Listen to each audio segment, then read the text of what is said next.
Don pansiat ya udah kaksal rupa don pansiat sembaun pong mentah Henry kasnam belajar nak lebat ke dak mong nong popi a kapat siat syaun pong ke jong ude ding na shirke ima jong u mình xem kỳ đê u thọ jing i đã làm ba play cả ban ngát cha hạc về u phong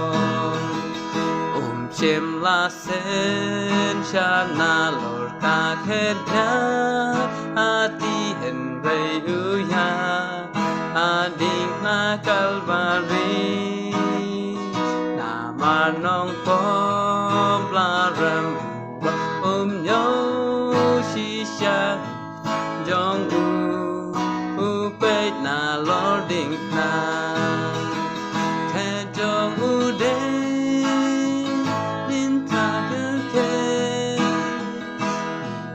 jong u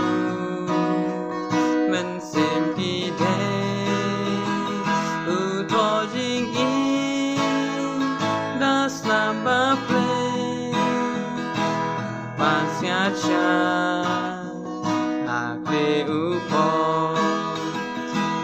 don chan ha lor med ban bu re da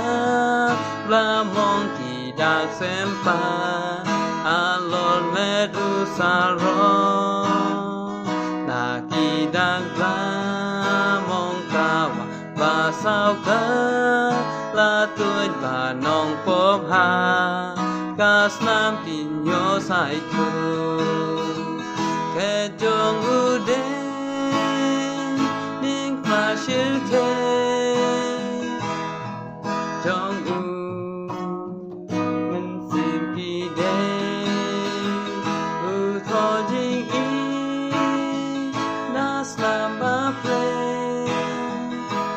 ban ngát cha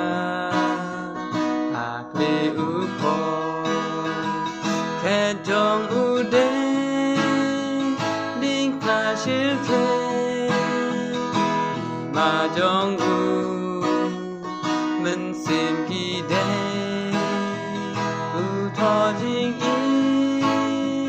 na làm ba play cả ban ngát cha